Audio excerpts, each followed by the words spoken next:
ذلك الكتاب لا ريب فيه هدى للمتقين. أعوذ بالله من الشيطان الرجيم. بسم الله الرحمن الرحيم. ألف لام ميم. الله لا إله إلا هو الحي القيوم.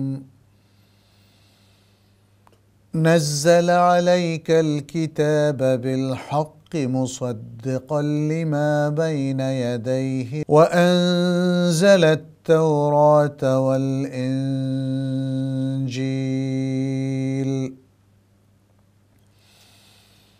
من قبل هدى للناس وأنزل الفرقان إن الذين كفروا بآيات الله لهم عذاب شديد والله عزيز ذو انتقام. প্রিয় দর্শক, তাফসিরুল কুরআন অনুষ্ঠান থেকে আপনাদের সবাইকে স্বাগত জানাই। আজকে আমরা সূরাত আলে ইমরানের শুরু থেকে সংক্ষিপ্ত তাফসির আপনাদের উদ্দেশ্যে পেশ করতে যাচ্ছি ইনশাআল্লাহ।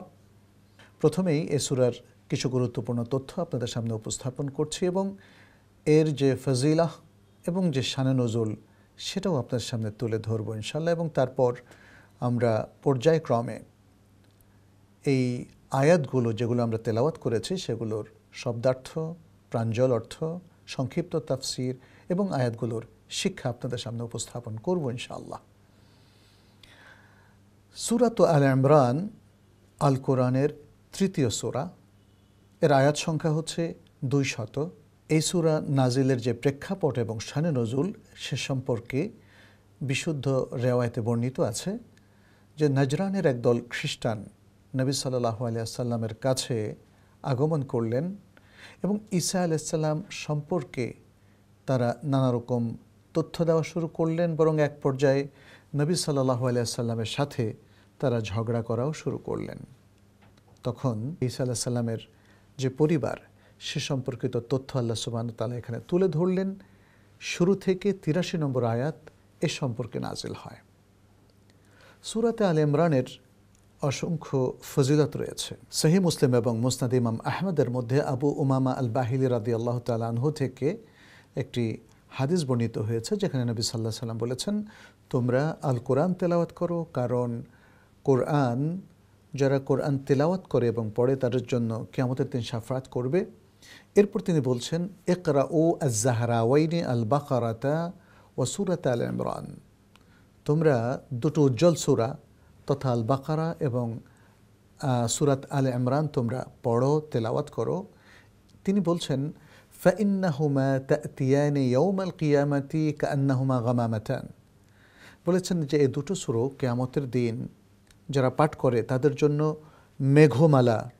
পাশাপাশি এটাও বলা হয়েছে আও কাআন্নাহুমা গায়ায়াতান, অর্থাৎ ছায়াদানকারী হিসাবে আসবে, এবং এটাও বলা হয়েছে অথবা এটি দুদল পাখির মতো যারা তাদের পক্ষে কথা বলবে, অর্থাৎ এই সূরা যারা তেলাওয়াত করে তাদের পক্ষে কথা বলবে। তাতে আমরা বুঝলাম যে সূরাত আলে ইমরান তেলাওয়াত করা অত্যন্ত মর্যাদা সম্পন্ন এবং ফজিলাতের আমল। আমরা সে কাজটা করব। প্রিয় দর্শক, আমরা খুব সংক্ষিপ্তভাবে আল ইমরান সম্পর্কে কিছু কথা বলি। সূরার নাম কেন আল ইমরান হলো, আর আল ইমরান বলতে কাদেরকে বোঝানো হয়েছে। আল শব্দের অর্থ হলো পরিবার, আর ইমরান তো একজন ব্যক্তির নাম যিনি মারিয়ামের বাবা, এবং মারিয়ামের পুত্র হচ্ছেন ঈসা আলাইহিস সালাম, ঈসা আল মাসিহ। আল কোরআন যাকে একজন রাসূল হিসাবে উপস্থাপন করেছে। সুতরাং ইমরানের পরিবার, যার মধ্যে রয়েছে তার কন্যা মারিয়াম নিয়ে অনেক ঘটনা কিন্তু এখানে আলোচনা করা হয়েছে, এবং ঈসা আলাইহিস সালামের প্রচুর আলোচনা এই সূরার মধ্যে আছে এবং অন্য সূরার মধ্যে আছে। ফলে যথার্থভাবেই এই সূরার নামকরণ করা হয়েছে আল ইমরান। বলা হয়েছে লা ইলাহা। লা ইলাহা মানে হচ্ছে সত্যিকার কোনো ইলাহ নেই, ইল্লা হুয়া, তবে আল্লাহ, অর্থাৎ আল্লাহ ছাড়া সত্যিকার কোনো ইলাহ নেই। এখানে সে কথাটি তুলে ধরা হয়েছে। তারপর বলা হচ্ছে আল হাই আল কাইয়ুম।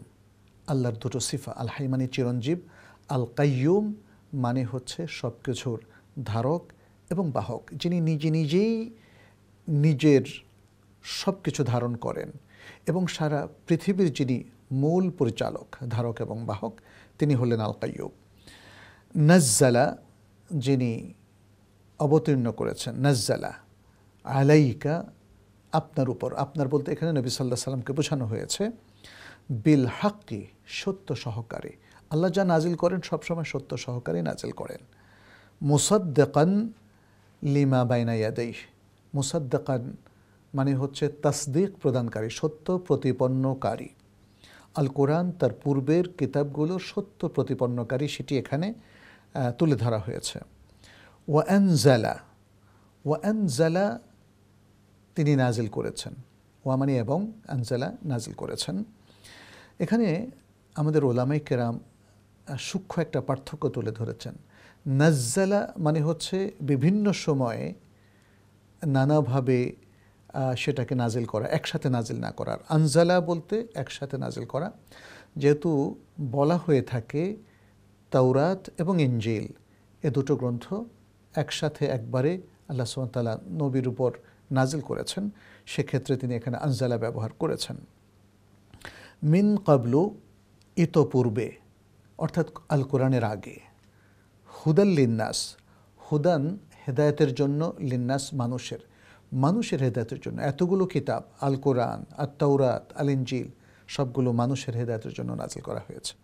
ইন্নাল্লাযীনা কাফারু, ইন্না নিশ্চয়ই, আল্লাযীনা কাফারু যারা কুফরি করেছে, বিআয়াতিল্লাহ আল্লাহর আয়াতসমূহের প্রতি, লাহুম তাদের জন্য রয়েছে, আযাবুন শাদীদ, আযাবুন মানে শাস্তি, শাদীদ মানে কঠিন।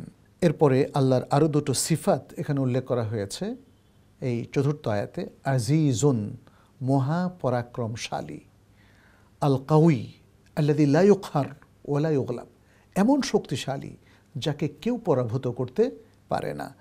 যুনতেকাম মানে হচ্ছে যিনি প্রতিশোধ গ্রহণকারী, অর্থাৎ প্রতিশোধ নেয়া এবং শাস্তি দেওয়ার পরিপূর্ণ কুদরত এবং সামর্থ্য যার রয়েছে। তো এই শব্দগুলো আমরা এখানে পেলাম, আমরা এগুলোর অর্থটা একটু ভালো করে মনে রাখার চেষ্টা করব। এরপরে আমরা এখানে আয়াতগুলোর একটা প্রাঞ্জল অর্থ পেশ করছি। প্রথম আয়াতে বলা হয়েছে আলিফ লাম মিম, যেহেতু আল্লাহ সুবহানাহু ওয়া তাআলা এর অর্থ জানেন। দ্বিতীয় আয়াত বলা হয়েছে আল্লাহ, তিনি ছাড়া সত্যিকার কোনো ইলাহ নেই, তিনি চিরঞ্জীব, সব কিছুর ধারক। তিনি আপনার প্রতি সত্যসহ কিতাব নাজিল করেছেন, পূর্বে যা এসেছে তার সত্যতা প্রতিপন্নকারী রূপে, আর তিনি নাজিল করেছেন আত তাওরাত ও আল ইনজিল ইতপূর্বে মানুষের হেদায়েতের জন্য, আর তিনি আল ফুরকান নাজিল করেছেন।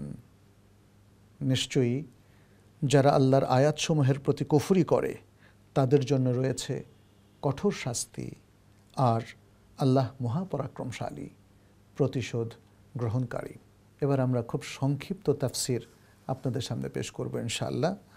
এখানে আল কোরআনে আল্লাহ সুবহানাহু ওয়া তাআলা যে কথাটি বলেছেন প্রথম আয়াতটিতে আলিফ লাম মিম, ওলামায়ে কেরাম সবাই একমত যে এর অর্থটা আল্লাহ সুবহানাহু ওয়া তাআলা জানেন। তিনি তার মুজিজা স্বরূপ এই হুরুফে মুকাত্তাআতটা পেশ করেছেন, যাতে মানুষের সামনে তিনি তার যে কুদরাহ সেটা পেশ করতে পারেন। আল্লাহ সব কথা সব মানুষ ধারণ করতে পারে না, বুঝতেও পারে না।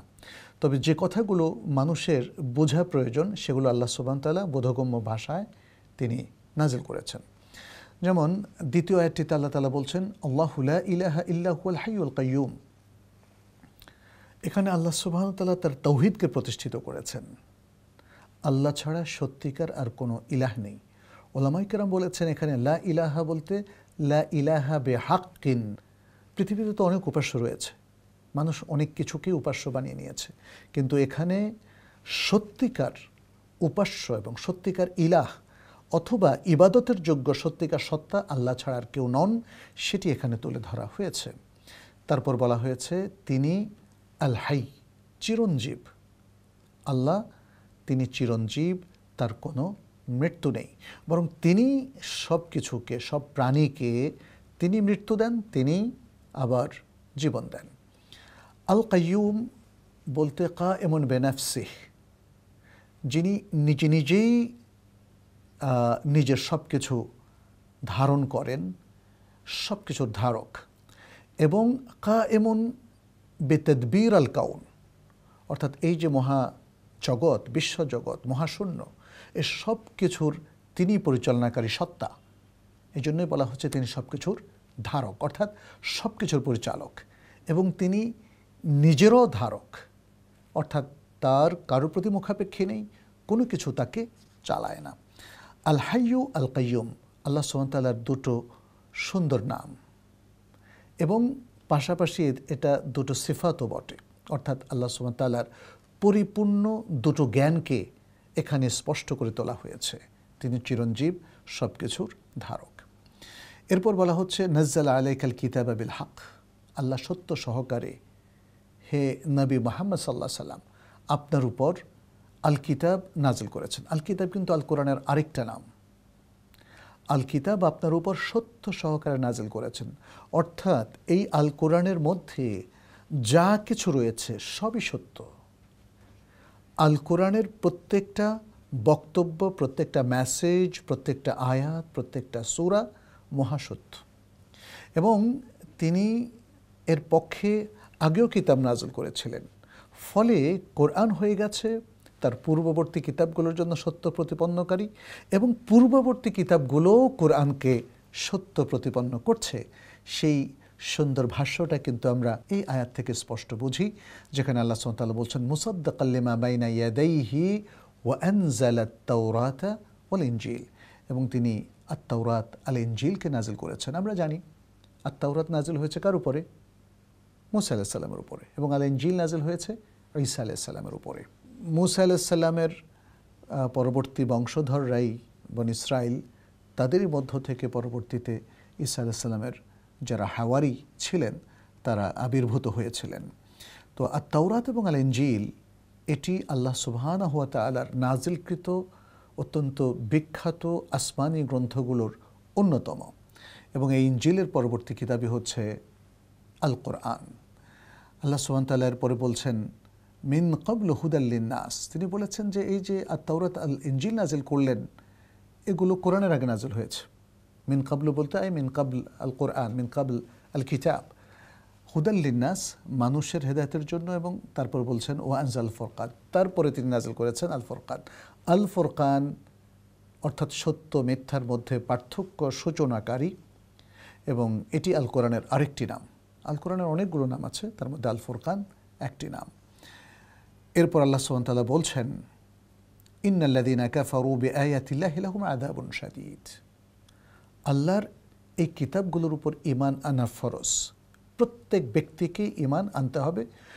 যখন যে উম্মাহ সেই সমসাময়িক কিতাবের যুগে অবস্থান করেন, সেই কিতাব হচ্ছে তার লাস্ট কিতাব, তার উপর তাকে আমল করতে হবে। এখন যেমন আল কোরআন আমাদের সর্বশেষ আল্লাহ নাজিলকৃত কিতাব, অতএব এই কিতাবের উপরই এখন সবাইকে আমল করতে হবে। আগের যে গ্রন্থগুলো নাজিল হয়েছিল তাওরাত, ইনজিল ইত্যাদি, এগুলোর উপর ঈমান আনতে হবে, কিন্তু এগুলোর উপর আমল আর বাকি নেই। তো যারা আল্লাহর এই আয়াতগুলো তথা কোরআনের যে বিভিন্ন আয়াতগুলো যারা অস্বীকার করে, এর প্রতি যারা কুফরি করে, আল্লাহ সুবহানাহু ওয়া তাআলা বলছেন তাদের কঠিন মর্মন্তুর শাস্তি হবে। ওয়াল্লাহু আজিজুন যু ইনতিকাম, এবং আল্লাহ তার আরও দুটো সিফাতকে এখানে তুলে ধরলেন। আজিজ, তিনি মহাপরাক্রমশালী, তিনি এমন পরাক্রমশালী এবং এত শক্তিশালী যাকে কেউ পরাভূত করতে পারে না। কিভাবে পারবে? তিনিই তো স্রষ্টা, তাই না?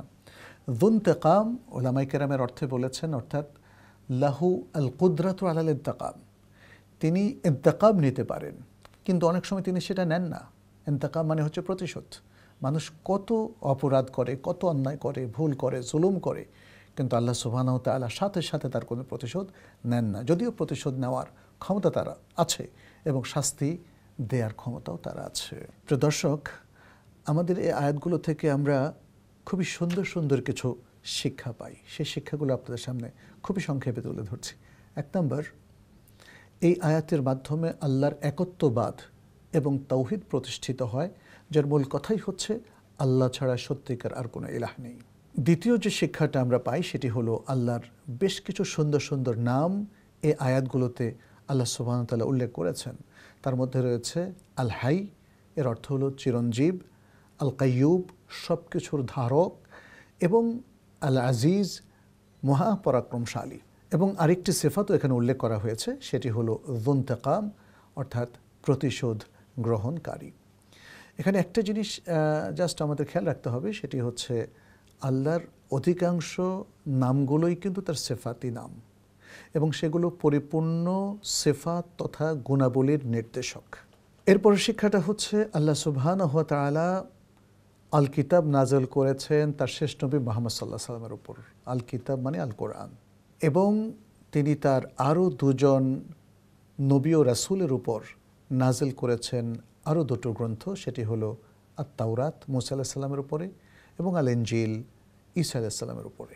আরেকটা মহান শিক্ষা আমরা এই আয়াতগুলোতে পাই, সেটি হচ্ছে আল্লাহ সুবহানাহু ওয়া তাআলা এই যে কিতাব নাযিল করলেন তার উদ্দেশ্য হচ্ছে মানুষের হেদায়েত, যাতে মানুষ সুপথ প্রাপ্ত হয়। সর্বশেষ যে শিক্ষাটা আমরা এই আয়াতগুলো থেকে পাই সেটি হচ্ছে যারা আল্লাহর নির্দেশনাকে অগ্রাহ্য করে, যারা আল্লাহর আয়াতগুলোকে অস্বীকার করে অথবা আল্লাহর দ্বীনকে অস্বীকার করে, তার কিতাবকে অমান্য করে, তাদের জন্য রয়েছে মর্মন্তুদ শাস্তি।